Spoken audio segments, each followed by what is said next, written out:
শহীদের পথ, বাংলার সংগ্রামের গল্প। এই মাটির প্রতিটি কণায় মিশে আছে ত্যাগের ইতিহাস। প্রতিটি রক্তবিন্দু বলে যায় একটাই কথা, অন্যায়ের বিরুদ্ধে মাথা নত নয়। ১৯০০ শতকের বাংলায় যখন অত্যাচারে নিপীড়িত মানুষ দিশেহারা, তখন উঠে দাঁড়ান শহীদ তিতুমীর। বাঁশের কেল্লা গড়ে তিনি জানান দেন প্রতিরোধী স্বাধীনতার প্রথম ধাপ।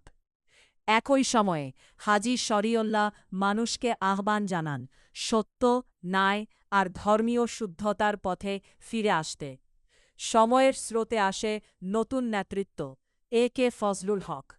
তিনি কণ্ঠ দেন কৃষক শ্রমিকের অধিকারকে, গড়ে তোলেন জনতার শক্তি। এরপর আসে স্বাধীনতার সংগ্রাম, শহীদ জিয়া, যার কণ্ঠে প্রতিধ্বনিত হয় স্বাধীনতার ঘোষণা, জাগিয়ে তোলে পুরো জাতিকে। সময়ের পরিবর্তন হলেও সংগ্রাম থেমে থাকেনি। শহীদ আবরার ফাহাদ প্রমাণ করেছেন, সত্য বলার মূল্য কখনো কখনো জীবন দিয়েই দিতে হয়। শহীদ আবু সাঈদ, শহীদ মুগ্ধ, তাদের রক্তে লেখা হয়েছে প্রতিবাদের নতুন অধ্যায়।